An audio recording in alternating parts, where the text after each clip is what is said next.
Hi, beautiful people. Welcome to the Fort Salem Library, where we read you your fanfiction.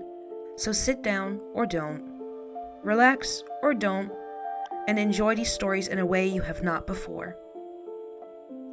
We at Fort Salem Library do not own Motherland Fort Salem or any of the related characters. The Motherland Fort Salem series is created by Elliot Lawrence and owned by Freeform. This story is a work of fanfiction and is meant for entertainment only. We are not making any profit from these stories. All rights of the original Motherland Fort Salem story belong to Freeform.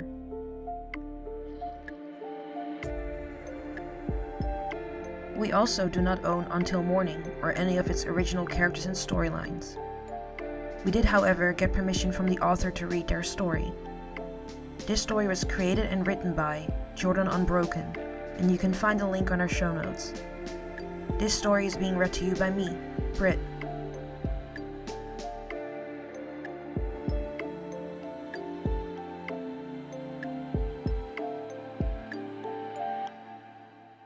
Until Morning, Chapter 19. Anew. Riel's palms were sweaty, even though the room was freezing. After the few weeks of waiting, it was finally the day of her mother's parole hearing. They all sat in a small courtroom, this time with Scylla next to her and holding her hand instead of across the aisle. Her father took the spot on Scylla's other side. It wasn't lost on Riel the implication that Scylla was part of the family now. Her father's leg bounced up and down with worry. Riel saw Scylla take his hand as well. The review board was already present, and Riel waited for them to call her mother's case number. Willa was walked into the room in handcuffs, a bailiff guiding her at the elbow. Willa Collar, we're here to review your current eligibility for parole. You have currently served 10 years of a 15-year sentence. Is that correct? The man in the middle spoke into a small microphone. Yes, sir, Willa spoke. 10 years ago you were convicted of a vehicle manslaughter involving 2 individuals. You were found to have a blood alcohol level over the legal limit. Also correct? Yes, sir. Would you like to tell us in your own words what happened that day? I believe my original statement will suffice, sir. I would just like to reiterate my sincerest remorse for my actions and acknowledge that my choices that day, though not malicious, led to the deaths of 2 innocent people. Noted. As I understand, your behavior in the last 10 years has been exemplary. The board will now list the details of your time spent in the correctional system. The next half an hour broke down everything her mother did and did not do. Riel was surprised to find out that her mother got a degree in literature and had been helping other inmates further their own education. Her mother had a spotless record, no drug or alcohol use. She hadn't partaken in any illegal activities while away and had no marks against her. Riel still felt like the rug might be pulled out from under her at any moment. Scylla pulled Riel's nervous hand into her lap, drawing lazy patterns on her palms. The couple shared some glances, but it was hard to tell what Scylla was thinking. Riel knew she had a printout of her impact statement in her purse. Riel looked over at her lover and noticed how calm she was. Before this session comes to a close, we would like to hear any victim impact statements. The man in the middle of the row of parole board members spoke. Scylla patted her purse but left her speech where it was. She gave Riel's hand a final squeeze before she stood and walked up to the small podium with a microphone. Hello.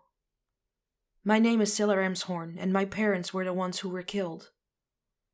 I spent a lot of my time hating Willa Collar.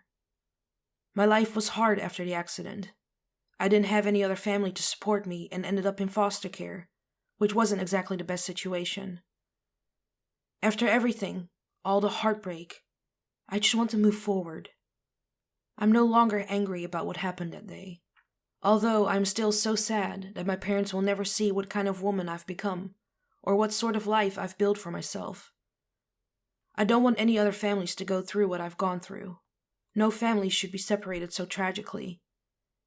I don't believe that Mrs. Collar should spend another 5 years in prison. She made some poor choices that day, and she has spent the last 10 years trying to rectify it. I have no doubt about Mrs. Collar's remorse. My parents are gone and there is no undoing that. but we can reunite a family here today. The Collars deserve to have their wife and mother home. Thank you." Scylla began to turn to walk away from the podium, but the man from the parole board directed another question at her. "To be clear, you are in favor of Willa Collar's release?" "Wholeheartedly, yes," Scylla spoke into the microphone. "This board thanks you for your time, Miss Ramshorn." Scylla sat back down next to where Rael's chair was parked. "Was that okay? I thought the speech that I wrote earlier was too clinical. It was a little short, but I figured something from the heart would be better." "It was perfect," Rael grasped Scylla's hand. After a brief deliberation among the board members, they came back with the results. "After looking at your records and after the statements provided, we find that Willa Collar will be paroled today. You will be briefed on where to report and you will be released from prison tomorrow morning. Thank you to all. We are adjourned."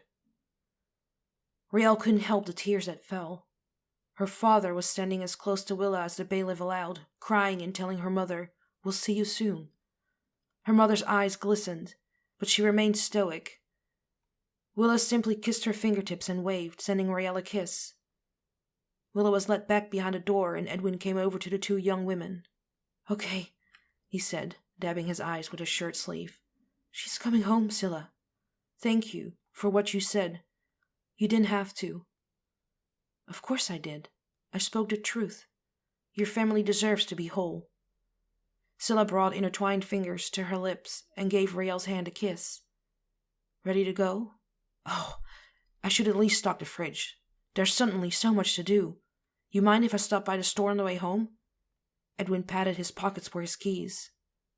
"Seriously, what is it with you Collars and empty fridges?" Scylla asked. Rael was still beside herself when her and Scylla finally got back to the loft. The couple sat closely together on the sofa, Rael's legs propped up on the coffee table. After an emotional day, a quiet evening spent in each other's arms seemed perfect. "I can't believe it.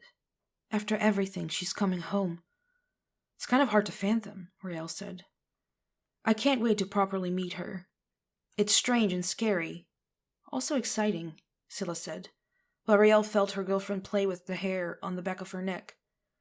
"It really is a whole new chapter for all of us." Yeah.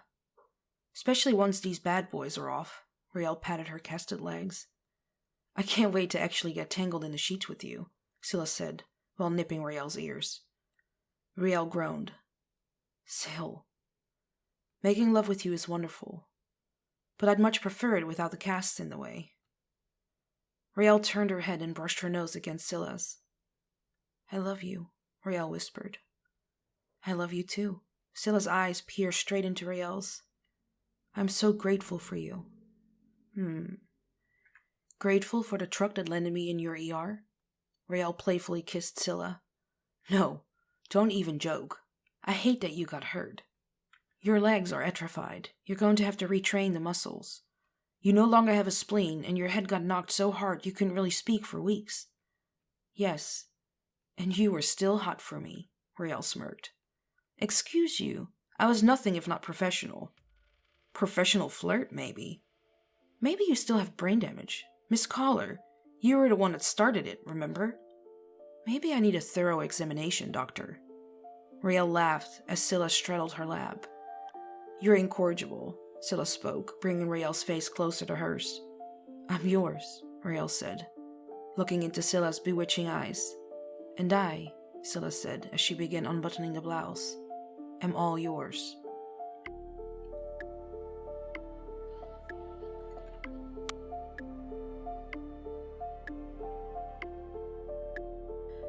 Please find the fanfiction you just listened to on Archive of Our Own and leave the author some love. Without them, this wouldn't be possible, and we want to thank them from the bottoms of our hearts for creating these amazing stories and keeping the show alive.